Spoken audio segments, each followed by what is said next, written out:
Feliz sábado, queridos hermanos. Hoy ya es 6 de noviembre, vamos a tener el repaso de la lección.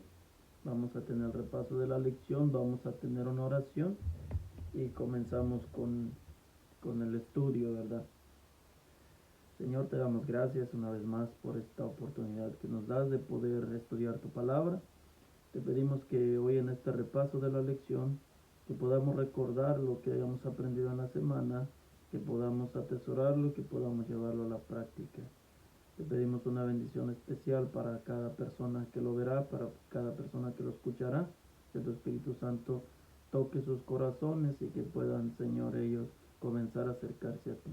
Lo pedimos en el nombre de Cristo Jesús. Amén. Bueno, vamos a comenzar Con el repaso de la lección rápidamente. Y la lección se titula Más lecciones del gran maestro, ¿verdad? Más lecciones del gran maestro. De Jesús podemos aprender todo, o sea, todo. No necesitamos aprender de alguien más si aprendemos todo de Jesús, ¿verdad? Porque Jesús lo es todo para nosotros. Dice el versículo, y Jesús le dijo, vete, tu fe te ha salvado. Y enseguida recobró la vista y seguía a Jesús en el camino. Esta es la historia en este versículo, es de Bartimeo, ¿verdad? Entonces dice que Jesús le dijo, vete, tu fe te ha salvado. Dice, enseguida recobró la vista y seguía a Jesús por el camino. Jesús le dijo algo bien interesante, ya puedes irte, ya eres libre, ya sigue tu camino, ya vete. Pero dice que no, que él lo que hizo fue seguir a Jesús en el camino. O sea, se convirtió en un seguidor de Jesús. ¿Qué vio en Jesús? ¿Qué cosas le atrajeron de Jesús?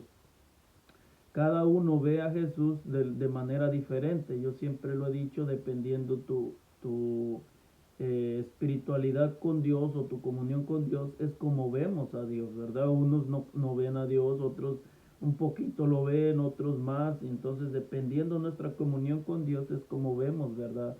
A nuestro Dios. Es de la misma manera como vemos a Jesús. Dependiendo cuánta necesidad tenemos de Él o aceptando que tenemos necesidad, es como nosotros vemos a Jesús. En la parte del sábado nos da un resumen bien interesante. Dice que nosotros, tal vez hace la pregunta, ¿quién de nosotros no se ha sentido avergonzado? O sea, avergonzado dice por un pecado que cometió y que quisiera regresar el tiempo para borrarlo, ¿verdad? Porque ese pecado lo arrastran las personas o se lo hacen recordar cada vez que, por así decirlo, se encuentran o hablan acerca de algún asunto, sacan a relucir algo que cometió en el pasado o que cometimos en el pasado y vuelven, como decimos, a echártelo en cara, ¿verdad? Y ese es algo que tú, por así decirlo, nosotros o todo ser humano que ha pasado por eso, dice, ¿cómo quisiera regresar el tiempo para borrarlo, ¿verdad? O para borrar lo que hice? Cosa que no se puede, ¿verdad? No podemos, pero sí podemos aceptar el perdón de nuestro Señor Jesús acerca de ese pecado. Y cuando otras personas no lo recuerden, no necesitamos sentirnos culpables ni pensar en ello porque hemos sido perdonados, ¿verdad? Dice que también de la misma manera fue como estos personajes, David, Adán y Eva, o sea, que hicieron estos pecados y ellos sufrieron por ese pecado, ¿verdad? Adán y Eva fueron desterrados del Edén, Jacob por haber robado la primogenitura, como le decimos, huyó de su hogar, se fue solo, eh, o sea, un lugar donde él, por así decirlo, no había vivido, era el chiqueado de la mamá, y cuando comete o le hace caso a la mamá por este error, este pecado que cometió, tuvo que huir de su hogar, tuvo que dejar su familia, su tierra donde él había crecido y tuvo que irse a otro lugar, ¿verdad? Que no había él, digamos, eh, que no era su hogar. O sea, era de su familia para donde iba, pero no era su hogar.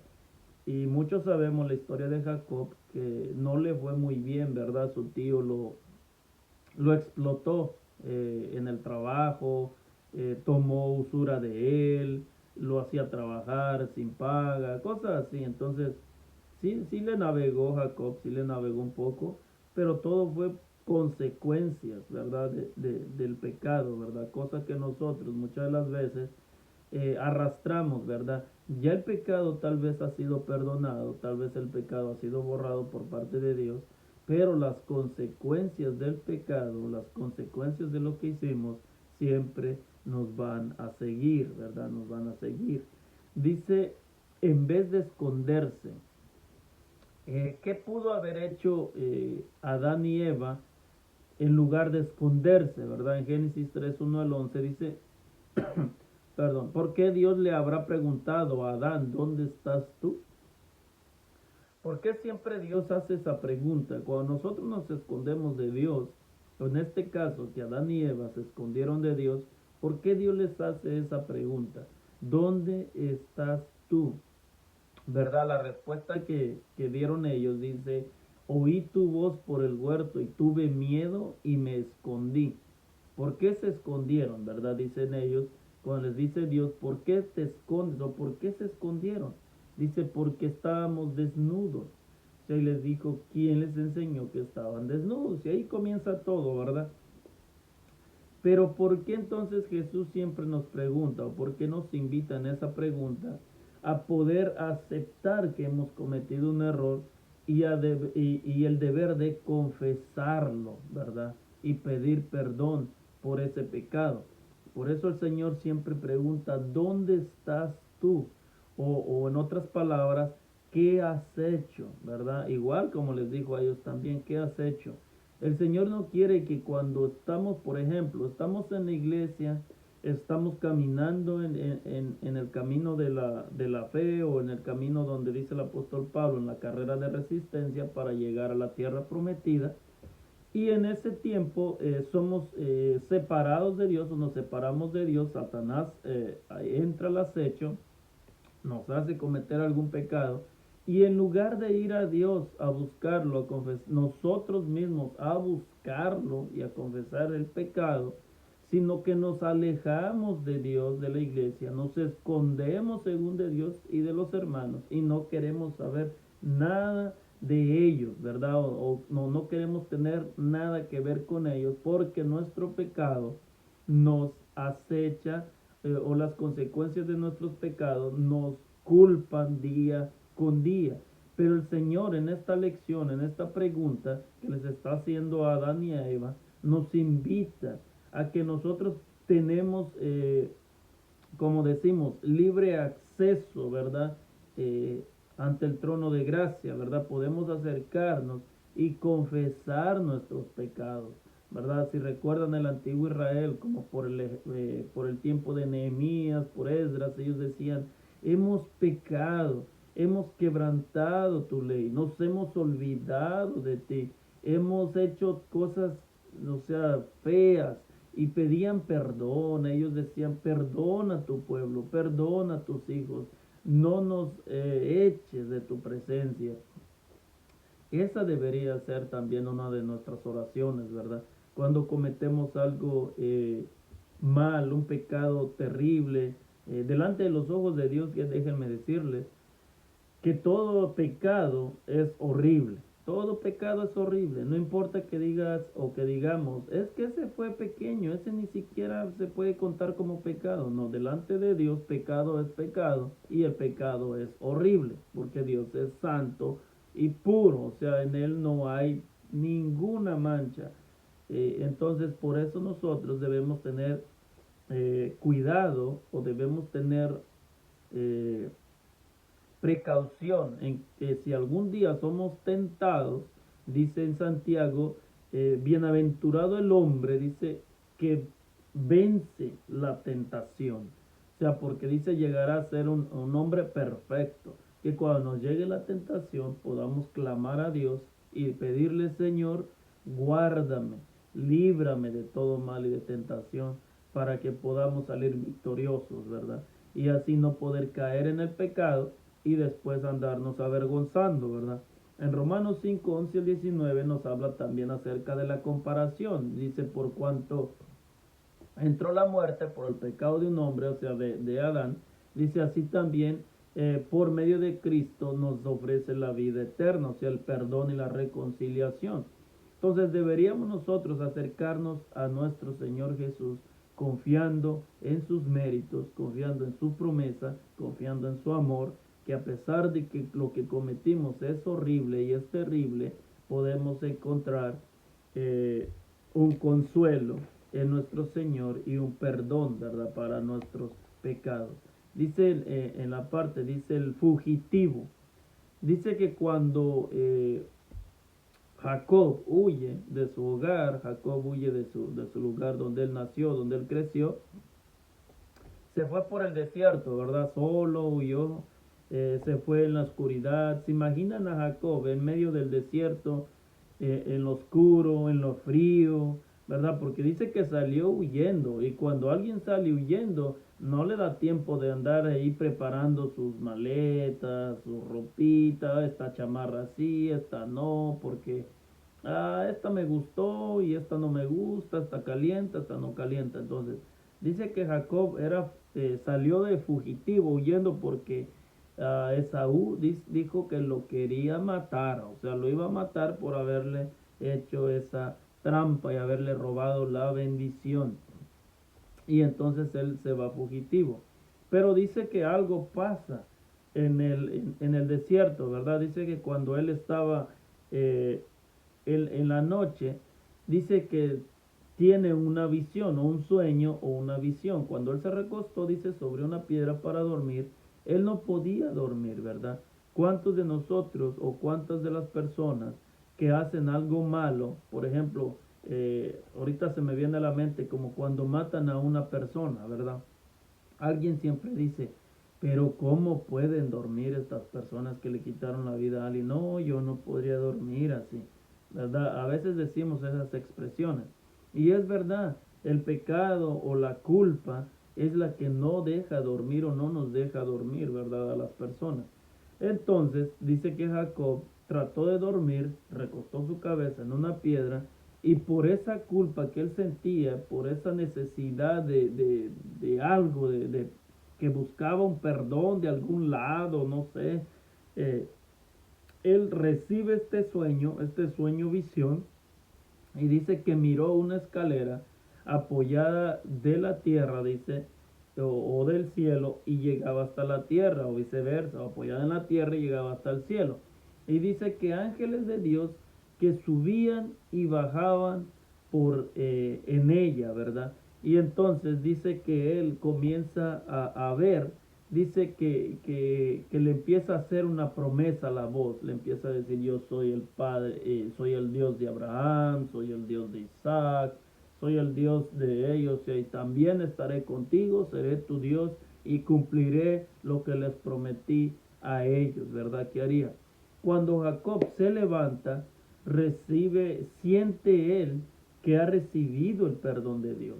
El perdón de Dios lo ha recibido, sí, pero las consecuencias del pecado, recuerden que siempre tenemos consecuencias. Esaú todavía no lo perdonaba, Dios lo había perdonado, pero Esaú no lo había perdonado. Esaú representa las consecuencias de lo que hemos hecho. Aunque nuestro Dios nos perdona, tenemos que lidiar con las consecuencias de lo que hemos hecho. ¿Qué hemos hecho nosotros? ¿Qué has hecho tú que verás este video? ¿Qué hemos hecho que nos hemos sentido culpables o que se han sentido culpables? Pidámosle a Dios perdón. No huyamos como lo hizo Adán y Eva, ¿verdad? No nos escondamos, enfrentemos la culpa. Hemos hecho mal, hemos obrado mal. Confesémosle a Dios nuestros pecados, que Dios está dispuesto a perdonarnos si lo hacemos de todo corazón. Dice el Rabí Jesús, dice que de todos los capítulos del Nuevo Testamento, ningún comienzo, dice, es más famoso que este. En el principio era el verbo, en Juan 1, 1 al 14. En Juan 1, 1 al 14 va a encontrar la descripción de nuestro Señor Jesús, ya sea en forma de Dios y en forma de Hijo, ¿verdad? Entonces dice, ¿por qué era el Rabí Jesús? Porque en ese texto usted va a encontrar que el mismo Dios bajó a esta tierra para enseñarnos cómo vivir. El mismo Dios tomó la forma humana, tomó nuestra condición para podernos enseñar el camino de la salvación, ¿verdad? O sea, que no era un maestro cualquiera o un rabino cualquiera, era el mismo Dios personificado en humano, el que vino a darnos la enseñanza. Por eso recuerdan cuando Pedro les dijo a Jesús, cuando las otras personas se ofendieron y dijeron, oh Señor, pero es que lo que tú hablas es fuerte y no creo que los demás lo acepten porque les tiras con todo, les tiras con todo. Y entonces Jesús les dijo, oh, ustedes se ofenden por lo que les digo, oh, les ofende que los confronte con el pecado. Entonces le dijo y dice, y muchos dejaron de seguirlo, o sea, muchos se fueron, no les gusta que les hablen del pecado, les gusta que les hablen del amor, pero no que les confronten con el pecado. Y entonces cuando nuestro Señor Jesús ve a sus discípulos y les dice, ¿ustedes también quieren irse? Porque según hablo fuerte. ¿Y qué le dijo Pedro? No, Señor, no, nosotros. ¿Y a dónde iríamos? ¿A dónde iríamos? Dice Pedro, si solamente tú eres el que tiene palabras de vida. O sea, ahí lo estaba reconociendo como el único soberano, o sea, el rabino de rabinos, el mero que enseñaba la verdad, ¿verdad? No había otra comparación de él en las palabras de Pedro, porque le dijo, no, Señor, porque ¿a dónde iríamos? O sea, en ese tiempo había bastantes, según autonombrados rabinos, ¿verdad? Pero el mismo Pedro reconoce que ninguno de ellos estaba al nivel de Jesús. Por eso le dice, ¿y a dónde iremos, Señor, si solamente tú tienes palabras de vida eterna? O sea, palabras de vida. Entonces, en este punto, que quede bien claro que no tenemos un maestro o no tuvimos un maestro cualquiera. Tenemos a Dios como nuestro maestro.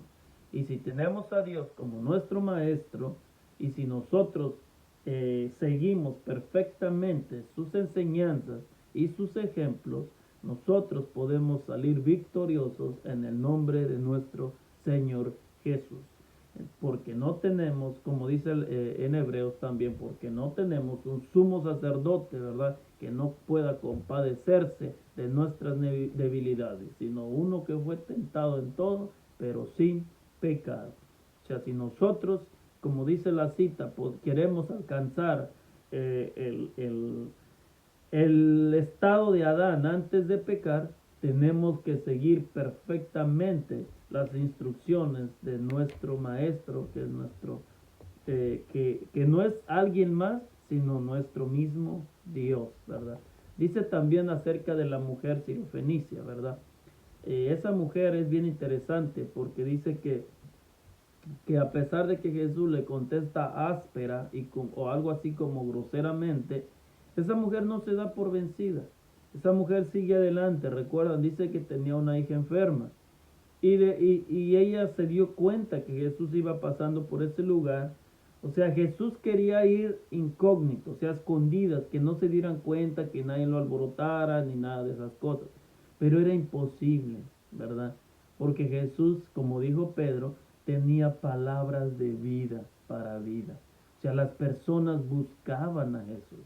Las personas trataban de tener o saber por dónde iría Jesús o en qué lugar estaría Jesús. O sea, las personas tenían el deseo de tener esa comunión con Jesús o poder ver a Jesús.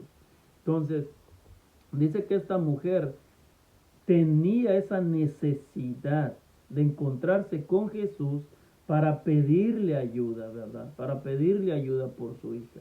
Y entonces dice que en la conversación, ya ustedes pueden leerla, dice que está en Mateo 15, 21 al 28 y Marcos 7, 24 al 30. Esa mujer, recuerden que cuando ella se acerca, le empieza a decir, Señor, ayúdame y todas esas cosas.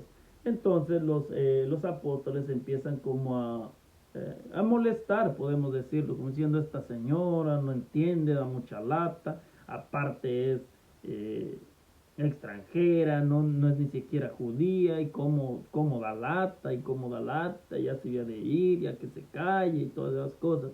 Pero dice que la mujer estaba aferrada, estaba terca, su mirada estaba en Jesús. Y ella no se iba a ir hasta que no escuchara una respuesta de Jesús. Y cuando Jesús le responde en una respuesta áspera, o por así decirlo, un poco fuerte o grosera, como quieran decirle, pero estaba probando la fe de esta mujer. Dice, ¿verdad? Que dice que en el tiempo de ellos, los judíos tenían la manía, como decimos nosotros, de decirle a las personas perros, ¿verdad? O sea, que eran perros porque no pertenecían a su pueblo, a su linaje, y decían, no, que son los perros y todas esas cosas. O sea, los pecadores, ¿verdad? Los pecadores les decían perros. Y entonces dice que cuando Jesús le dice, no es bueno echen el pan, dice que le toca a los hijos, o no es bueno que quites el pan del bocado de los hijos para echarlo a los perrillos, o sea, a los perros. Y entonces dice que la señora estaba familiarizada con ese acto, ¿verdad? Porque dice según la historia, ellos sí tenían perros en crianza y los judíos no, o sea, no estaban familiarizados con esas lecciones de vida. Entonces la mujer le dice, claro, claro, yo sé que no es bueno, pero aún de lo que cae de los bocados o de la mesa, dice, de eso se alimentan los perrillos. En pocas palabras, ella decía, yo no te estoy pidiendo el todo. Si tú no quieres dármelo todo, no me lo des. No te estoy pidiendo el todo. Eh, Le estaba prácticamente diciendo la mujer, pero de lo que te sobre, de lo que caiga, no necesitas, si quieres, no te molestes ni en mirarme, no te molestes ni en atenderme, solamente de lo que caiga de la mesa, o sea, de lo que te sobre, dame, de eso pido yo solamente. Cuando el Señor Jesús dice que vio ese acto, se maravilló, porque la mujer, entonces fue cuando le dijo, mujer, grande es tu fe. O sea, cuando el Señor decía palabras de esas es porque era grande, ¿verdad? Entonces cuando Él le dice, grande es tu fe, vuelve a tu casa y que sea como tú lo has creído. O sea, ¿cómo lo has creído? Porque la mujer lo creyó. O sea, y entonces dice que el milagro sucedió. Esta mujer nos da también como Jacob, ¿verdad? Cuando Jacob luchó contra Dios, que dice la escritura, o con el ángel de Dios, que dice que le dijo, no te soltaré si no me bendices, ¿verdad? Esta mujer hizo lo mismo prácticamente.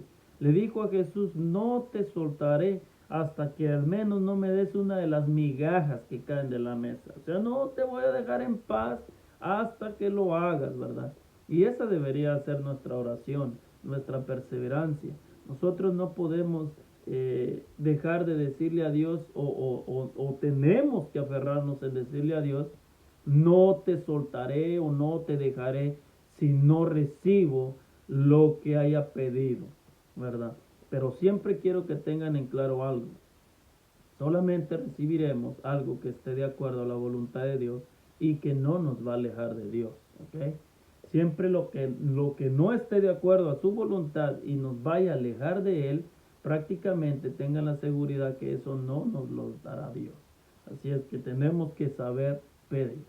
En el último ejemplo que tenemos a Bartimeo, ¿verdad? Bartimeo representa todos los ciegos que estamos o están espiritualmente pero hay ciegos que desean ver y buscan la manera de que se puedan abrir sus ojos, ¿verdad? Ya sean físicos o sean espirituales. Bartimeo quería que sus ojos fueran abiertos y recuperara la vista, ¿verdad? Bartimeo entendía que lo que él tenía era una deficiencia física, porque espiritualmente él sabía o tenía la certeza de quién era Jesús, ¿verdad? Dice que cuando Jesús iba caminando por ahí donde iba por la ciudad o el camino, o lo, como quieran llamarle, dice que Bartimeo gritaba, ¿verdad? Gritaba, Señor, Señor. Y entonces Jesús lo para y le pregunta, ¿qué quieres que te haga? Y él le dice, que recobre la vista. O sea, que recobre la vista. Entonces, en ese punto bien interesante, muchos de nosotros, como les digo, estamos ciegos espiritualmente, pero no queremos recobrar la vista, sino que nos gusta estar en la ceguera espiritual, porque sabemos, dice, vamos a leer la porción en Marcos 10, 46 al 52, no es tan larga, dice, entonces llegaron a Jericó y cuando Jesús, sus discípulos y una gran compañía salían de Jericó, el ciego Bartimeo, hijo de Timeo, estaba sentado junto al camino mendigando. Al oír que era Jesús el Nazareno, empezó a gritar, Jesús, hijo de David, ten compasión de mí. Y muchos lo reprendieron para que callara, pero él daba mayores voces, Hijo de David, ten compasión de mí. Entonces Jesús se detuvo y lo mandó llamar. Lo llamaron diciéndole, ten confianza, levántate, te llama. Él entonces arrojó su capa, se levantó y vino a Jesús. Y Jesús le preguntó, ¿qué quieres que te haga? El ciego respondió, Maestro, que recobre la vista. Jesús le dijo, puedes irte, tu fe te ha sanado. Y en el acto recobró la vista y siguió a Jesús por el camino. Quiero que vean algo bien interesante en el estudio. Con esto vamos a cerrar la lección. Quiero que vean algo bien interesante. En primer lugar, Bartimeo sabía quién era Jesús. O sea, lo reconocía en su vista espiritual. Él estaba viendo al Mesías, al enviado de Dios. Por eso le decía, Jesús, hijo de David, ten compasión de mí, porque ellos sabían que la profecía iba a venir un descendiente de David para ser rey en Israel, ¿verdad? Entonces Bartimeo por eso gritaba, Jesús, hijo de David, ten compasión de mí. Pero si David ya había muerto muchísimos años antes, ¿por qué Bartimeo le dice eso? Porque él sabía que el renuevo o la profecía hablaba de un renuevo que nacería de David o un descendiente de David. Y entonces también cuando él le pregunta a Bartimeo, Jesús le pregunta y le dice, ¿qué quieres que te haga? Dice que le dijo, ¿qué quieres que te haga? Y él le preguntó, Maestro, que recobre la vista. Otro punto para Bartimeo, perdón. Otro punto para Bartimeo. Maestro. O sea, el maestro de maestros estaba solo en Jesús. Y Bartimeo solamente reconocía a Jesús como su maestro, ¿verdad? Y por eso le dice maestro, que recobre la vista. O sea, Bartimeo en su espiritualidad sabía quién era Jesús, aceptaba a Jesús, pero él quería ver el rostro de Jesús. Y cuando Jesús le da ese privilegio, dice que ya no le quedó más de duda, por así decirlo, si es que tenía alguna, y lo siguió por el camino. O sea, se convirtió en un seguidor más de Jesús. O sea, aunque él le dijo, puedes irte, no, él lo siguió. Porque si decía, antes de ver, ya creía, ahora viendo, lo creo más, porque ha sido confirmado. Quiera Dios que estas lecciones de vida nos ayuden a nosotros a entender y analizar un poco más acerca de la parte que hizo nuestro Señor Jesús y de la parte que nos toca a nosotros hacer para imitar a nuestro maestro, ¿verdad? A nuestro Señor. Como siempre les digo, es un repaso, todos debemos de leer en nuestros hogares. Que el Señor los bendiga, que nos ayude a entender. Y esta lección, en resumen, trata acerca de buscar al único que le puede dar un motivo más a nuestra vida para seguir adelante. El único que puede perdonar nuestros pecados es nuestro Señor Jesús. El único que puede cambiar nuestra manera de vivir es nuestro Señor Jesús. Y el único que puede abrir nuestros ojos de la espiritualidad, tanto físico como espirituales, es nuestro Señor Jesús. No escondamos más el pecado, no guardemos más el pecado, sino confesémoslo, como dice en las epístolas de Juan, confesémosle que Dios es justo para perdonarnos, dice, y limpiarnos de todo pecado. Que el Señor los bendiga, que nos ayude a seguir adelante y que podamos juntos disfrutar este hermoso sábado. Bendiciones para todos.